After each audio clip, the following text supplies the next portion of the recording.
वेङ्कटेशं ननाथो ननाथः सदा वेङ्कटेशं स्मरामि स्मरामि। Hello guys, welcome back to our channel. అందరూ ఎట్టున్నారు? మంచిగా ఉన్నారా? ఇంకా శ్రీ తిరుమలనాథ స్వామి యొక్క బ్రహ్మోత్సవాల్లో ఉన్నాం మనము. సో స్వామివారికి ద్రౌపోత్సవం అనే కార్యక్రమం జరుగుతుంది. అసలు ద్రౌపోత్సవం అంటే ఏంటి, దానికి ఉన్న విశిష్టత ఏంటి అనేది ఇప్పుడు వచ్చిన వీడియోలో తెలుసుకుందాం.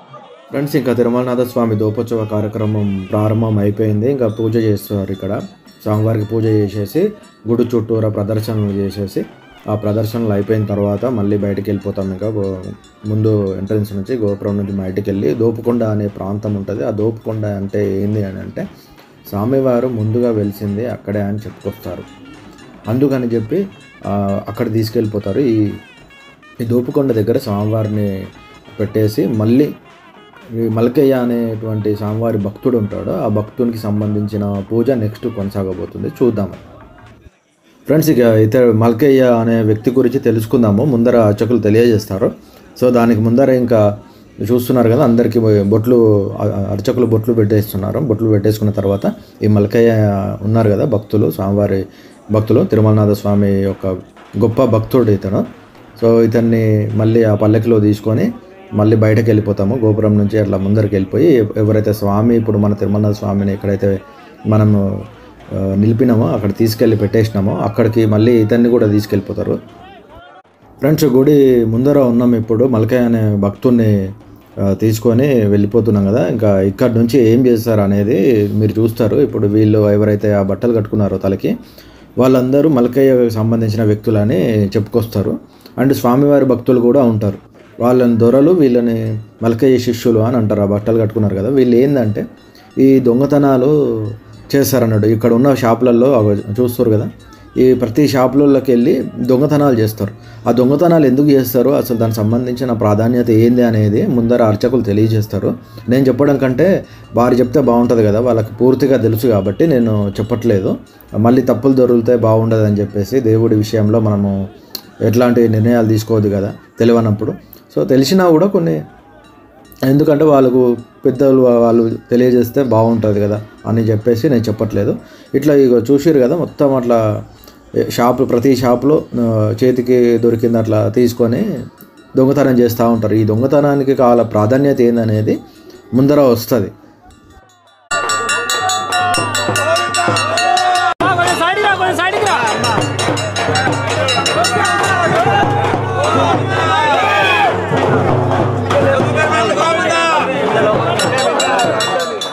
చూడండి ఫ్రెండ్స్, ప్రతి షాపులో ఇది అదే అని కాదు, ప్రతి షాపులో ఖచ్చితంగా ఏదైనా ఒక వస్తువు తీసుకొని వచ్చేస్తారు. ఇంకా అదే భగవంతుడి ఆనవాయితీ అని అంటారు. దేవుడి సన్నిధిలో ఖచ్చితంగా ఇది కార్యక్రమం చాలా ముఖ్యమైనదని చెప్తారు.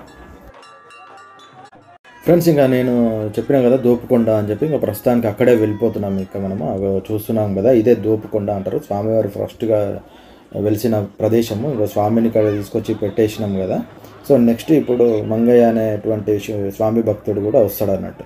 ఇప్పుడు వీళ్ళు ఉన్నారు కదా, వీళ్ళు ఎవరైతే ఆ తలకి బట్టలు కట్టుకొని కర్రలు పట్టుకొని ఉన్నారు కదా, ఈ స్వామివారి దగ్గర వచ్చి దోచుకోవాలనేటువంటి ఉద్దేశంతో ఉంటారు అన్నట్టు వీళ్ళు. ఈ మల్కయ్య అనే వ్యక్తి ఉన్నాడు కదా, ఆ మల్కయ్య అనే వ్యక్తి యొక్క శిష్యులు వీళ్ళంతా. సో స్వామివారికి సంబంధించిన వాళ్ళు కూడా ఉంటారు శిష్యులు. సో ఇక్కడ ఏందని చెప్పుకోసారు ఏంటంటే, ఈ దొరలు అండ్ ఈ మల్కయ్య భక్తులు ఎవరైతే ఉన్నారో వాళ్ళకి మధ్యన గొడవ జరుగుతుంది అని అంటారు. ఇప్పుడు వీళ్ళు తిరిగిరు కదా స్వామి చుట్టూ ఇట్లా, ఎందుకంటే అది ప్రదర్శన చేస్తారని కాదు, ఆ స్వామిని దోచుకోవడానికి వచ్చారని చెప్తారు. ఇప్పుడు వాళ్ళు అక్కడ స్వామి దగ్గర కూర్చుని ఉన్నారు కదా, వాళ్ళు స్వామిని దొంగతనం జరగకుండా చూసుకోవడానికి వాళ్ళు అక్కడ కూర్చున్నారు. ఇంకా ఇట్లా స్వామి తరఫు వాళ్ళు, ఆ మల్కయ్య తరఫు వాళ్ళు వచ్చి అట్లా కొట్టుకుంటూ ఉంటారు. ఇట్లా తిరుగుతూ 3 సార్లు స్వామి చుట్టూ అట్లా తిరుగుతూ ఉంటారంట. వచ్చి 3 సార్లు తిరిగి 3 సార్లు అట్లా కొట్టుకోవడం జరుగుతుందంట. ఇదంతటికి అసలు ఎందుకు ఇదంతా ఇట్లా జరుగుతుంది అనేది అర్చకులు వివరిస్తారు. అరే వీడే చెప్తుండే అసలు ఇది ఏంది అని అనుకోవద్దు, ముందర వస్తుంది. ఇంకో ఇట్లా కొట్టేసుకుంటారు. ఇదంతా ఇట్లా 3 సార్లు అట్లా స్వామి చుట్టూ దోచుకోవడానికి ప్రయత్నం చేస్తారన్నమాట. ఆ ప్రయత్నంలో ఇదంతా కార్యక్రమం జరుగుతుంది.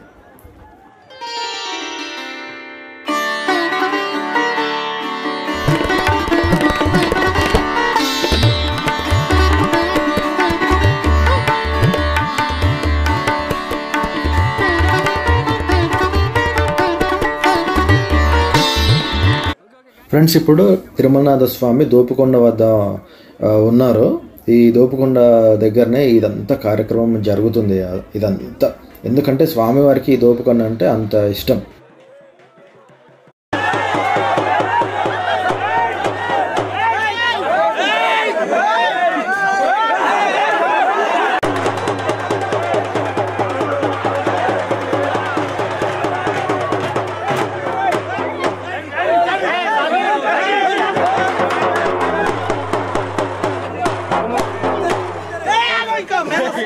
కొట్టుకునేది అయిపోయింది ఫ్రెండ్స్. ఇంకా ఈ స్వామి తరఫున వాళ్ళు ఇటు మల్కయ్య తరఫున వాళ్ళు కొట్టుకోవడం ఇదంతా అయిపోయింది. సో ఈ దొంగతనానికి వచ్చిన వాళ్ళు ఉంటారు కదా, మల్కయ్య తరఫు వాళ్ళు అతన్ని పట్టుకొని వచ్చేస్తారు. స్వామి దగ్గరికి వచ్చేసి ఇంకా స్వామి దగ్గర తగిన పూజలు చేస్తారు. పూజలు చేసేసి అక్కడ కొద్దిగా వివరిస్తారు. ఇప్పుడు పంతులు గారు అర్చకులు మొత్తం అసలు ఈ కార్యక్రమానికి సంబంధించిన విశిష్టత, ప్రాముఖ్యత, అసలు ఇది ఎందుకు చేస్తారు ఈ కార్యక్రమము, దోపుకొండ ఇంత ప్రాధాన్యత ఏంది, ఈ దోపుకొండ సంబంధించి మల్కయ్య ఎవరు, అసలు ఏంది అనేది ఇక్కడ వివరిస్తారు. ఈ దోపోత్సవంలో పాలు పంచుకున్న వారికి ఈ దోపోత్సవం ఏంది, దొంగతనం దోపంటది ఆ చరిత్ర అనేది మనం తెలుసుకుందాం. మనకు పూర్వము ఒక మహాభక్తుడు ఉండేవాడు. ఆయన పేరేంది, మంగయ్య. మంగయ్య అని ఒక భక్తుడు ఉండేవాడు. ఆయన ఎంతో తీర్థయాత్రలు చేసుకుంటూ స్వామిని సేవించుకుంటూ తిరుపతి, శ్రీరంగం ఇటువంటి క్షేత్రాల నుండి వినుకుంటూ ఏం చేస్తాడంటే ఒక స్వామీజీ చెప్తాడు. ఆయనకి ఏమని చెప్తాడంటే, దానాలు చేయాలి, 16 రకాల దానాలు ఉంటాయి. గోదానము, భూదానము, సువర్ణదానము, హిరణ్యదానము, శాలగ్రామ దానము అని చెప్పేసి 16 రకాల దానాలు ఉంటాయి. ఈ దానాలలో అన్నిట్లలో ముఖ్యమైనది ఏంటంటే అన్నదానం. అన్నదానం అంటే ఎవరికైనా 1 కిలో బంగారం ఇస్తే ఇంకో 5 కిలోలు ఇచ్చినా మోసుకొని పోతా అంటాడు. డబ్బు 1 కోటి రూపాయలు ఇచ్చినా ఇంకో కోటికి తీసుకుపోయినా అంటాడు. కానీ కడుపు నిండా భోజనం పెడితే ఇక చాలు, కడుపు నిండింది అంటాడు. కాబట్టి అన్నిట్లలో మంచి దానం ఏంది, అన్నదానం అని చెప్పేసి ఆయన ఆ స్వామీజీ చెప్తే ఎవరున్నారు, ఈ మంగయ్య అనట. ఆయన వినేష్ ఏమనుకుంటాడంటే, ఆయన మనసులో ఆలోచన చేస్తాడు, ఏమని, ఎన్ని సంపాదించినా ఏం లాభము, చివరికి మోక్షమే మనకు కావాల్సి, ముందుగా అన్నదానం చేస్తా అని చెప్పేసి ఆయన గట్టిగా ఆయన అన్నం వండి భక్తులకు అందరికి తెలియజేస్తాడు అన్నట్టు. ఊరందరూ కూడా ప్రచారం చేస్తాడు. మంగయ్య అనట ఆయన పలానా ఊరిలో అన్నదానం స్టార్ట్ చేస్తున్నాడు, నిత్య అన్నదానాన్ని చేస్తున్నాడని చెప్పేసి ఆయన అందరూ కూడా తెలియజేస్తాడు. తెలియజేసి ఏం చేస్తాడంటే రోజు అన్నము, పప్పు, కూరలు, సాంబారు ఏవేవైతే వండుతాడో అవన్నీ కూడా తీసుకొచ్చి మన తిరుమలనాథ స్వామి ముందర పెట్టి ఆయనకు వాటి అన్నిటి కూడా నైవేద్యం చేసి తర్వాత దాన్ని తీసుకొని వచ్చి రోజు భక్తులకు అన్న సంతర్పణ చేస్తుండేవాడు. అట్లా ఏమైందంటే ముందుగా 10 మందితో స్టార్ట్ అయ్యి 10 మంది, 20 మంది, 50 మంది, 100 మంది, 200 మంది, 500, 1000 మంది దాకా అయిపోతున్నారు. కానీ ఈయన పట్టు వదలకుండా ఈ అన్నదానాన్ని మాత్రం కొనసాగిస్తున్నాడు. ఆయన ధనవంతుడే అయినా కూడా ఇంతమందికి అన్నదానం చేయబోతే ఆయన రాను ఆయనకున్నటువంటి బియ్యము అన్నీ కూడా అయిపోతాయి. ఆయనకున్నటువంటి పొలాలు కూడా అమ్మేస్తాడు. ఈ యొక్క అన్నదానానికి పొలాలు అమ్మేస్తాడు. అడిగిన వాడి దగ్గర డబ్బులు అప్పు తీసుకొని వస్తాడు. అప్పులు ఎక్కువైపోతాయి. అప్పులు తీసుకున్న వాళ్ళు కూడా ఎంబడబడతారు. అయినా కూడా అన్నదానం ఆయన ఆపలేదు. లాస్ట్కి వచ్చి ఏం చేస్తాడంటే, ఎట్లయినా అన్నదానాన్ని కొనసాగించాలని చెప్పేసి దొంగతనాలు కూడా స్టార్ట్ చేస్తాడు ఆయన. ఎవరు, మంగయ్య. ఆ దొంగతనానికి ఆయనతో పాటు ఒక 10 మంది శిష్యులు ఉండేవారు.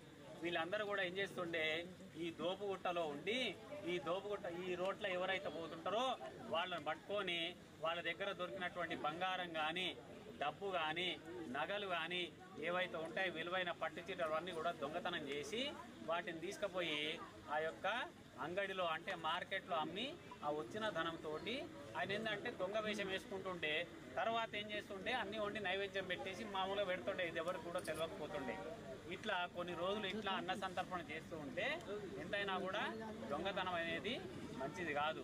కాబట్టి అప్పుడు ఏం చేస్తాడంటే ఆయన ఒక రోజు చూస్తాడు, ఒక 2 రోజుల వరకు ఎవరు దొరకరు. ఒక రోజు ఏమవుతుందంటే ఇక్కడ చూసేసరికి అప్పట్లో ఎడ్ల బండ్లు ఉంటుండే, కచ్చడాలని చెప్పేసి పైన మంచి పట్టు చీరలు కప్పి ఒక 7-8 బండ్లు వరుసగా వస్తూ ఉంటాయి. ఉండేసరికి ఆయన గుట్ట మీద చూసి ఓహో ఏదో పెళ్లి బృందం వారు పెళ్లి చేసుకున్న తర్వాత వస్తున్నట్టున్నారని చెప్పేసి వీళ్ళ దగ్గర ధనము బంగారం బాగుంటుంది అని చెప్పేసి ఆయన వచ్చి వాళ్ళ శిష్యులతో వచ్చేసి అక్కడ లోపల ఉన్నటువంటి పిల్లగాని దగ్గర ఉన్నటువంటి బంగారము ధనం అంతా కూడా ఆయన దొంగతనం చేస్తాడు. చేసేసరికి ఆ యొక్క పెళ్లి కూతురు కాళ్ళకి ఏముంటాయి, బంగారు మట్టెలు ఉంటాయి.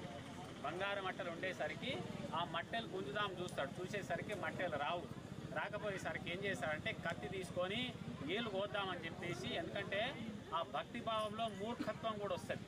ఆ మూర్ఖత్వం ఏళ్ళు కోద్దామని ఏళ్ళు కొంచెం కట్ చేసేసరికి ఆ అమ్మాయి ఆయన ఆపుతుంది. అప్పటికే రక్తం కారడం ప్రారంభమైంది. ఆ పెళ్లి కూతురు ఆపి ఆ మట్టెలు తీసి ఆయనకి ఇచ్చేస్తుంది.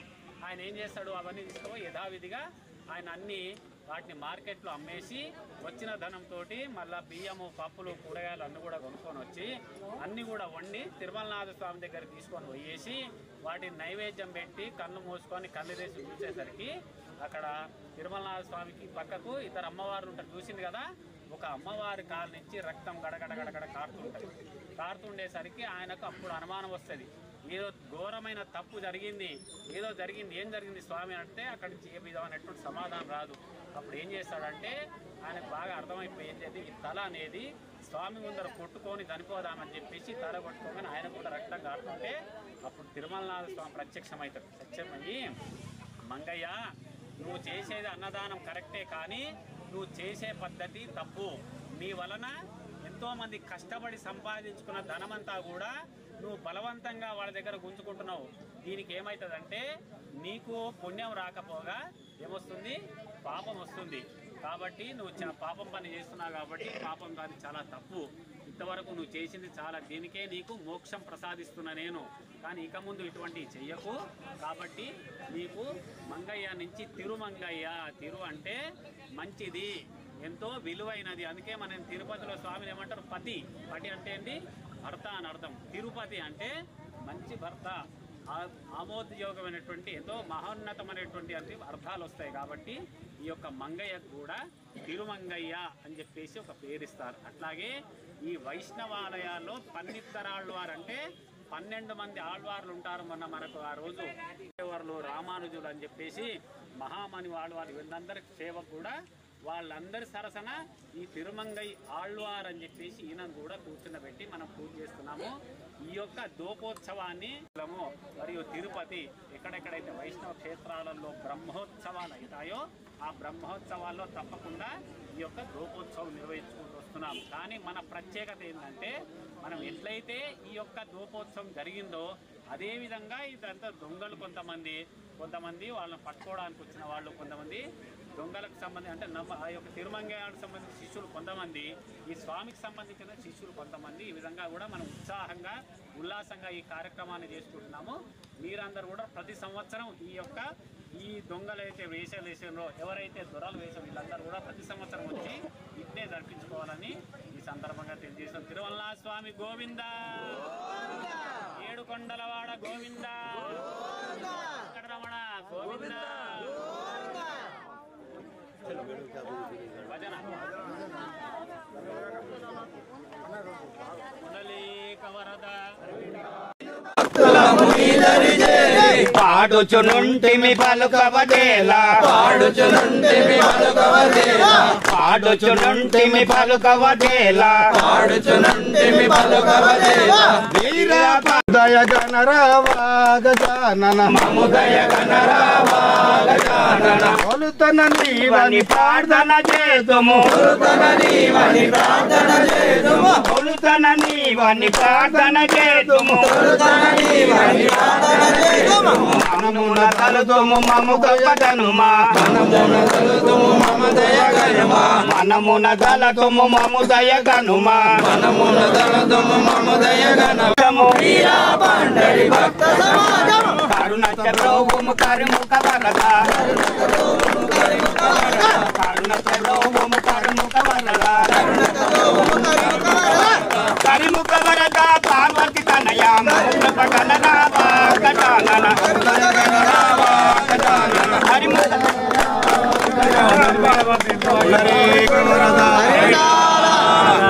తిరుమల స్వామికి తెల్లని నామాలవాడ చల్లని చూపులవాడ తెల్లని నామాలవాడ చల్లని చూపులవాడ చల్లని చూపులవాడ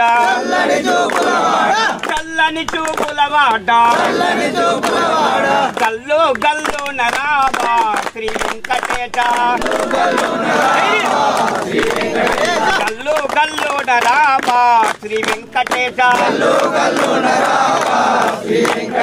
చల్లని నామాలవాడ చల్లని చూపులవాడ చల్లని చూపులవాడ గల్లు గల్లు నరావా శ్రీ వెంకటేశ. ఫ్రెండ్స్ చూసారు కదా, స్వామివారి భజన కార్యక్రమం కూడా అయిపోయిన తర్వాత ఇంకా మళ్ళీ టెంపుల్కి వచ్చేస్తున్నాము. స్వామివారి టెంపుల్కి తీసుకొచ్చేసి మళ్ళీ అక్కడ కొద్దిగా మళ్ళీ భజనలాగా చేసేసి స్వామివారిని మళ్ళీ యథావిధిగా టెంపుల్లో ప్రతిష్ఠింపజేస్తారు. ఇంకా సో దోపోత్సవ కార్యక్రమం మీకు నచ్చిందని అనుకుంటున్నా, ఆశిస్తున్నా. సో వీడియోని లైక్ చేయండి, షేర్ చేయండి, ముందుగా మన ఛానల్ని సబ్స్క్రైబ్ చేసుకోండి. ఓకేనా? ఇంతటితో ఈ వీడియోని ముగించేస్తున్నా. మరొక మంచి వీడియోతో మళ్ళీ వస్తా. అంతవరకు సెలవు.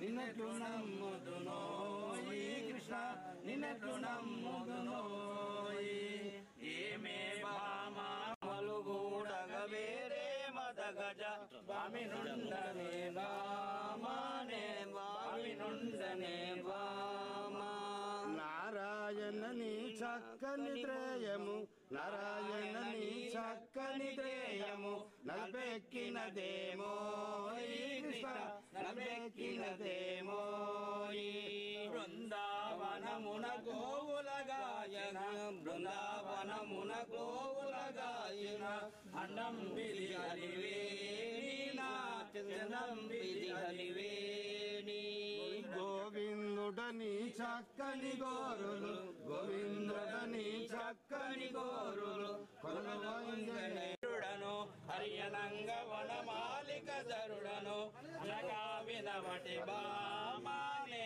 అనగా వినవటి తరుణినాథని మెడలో గంధపు తరుణినాథని మెడలో గంధపు వాసనలెక్కడివో ఈ కృష్ణ వాసనలెక్కడివో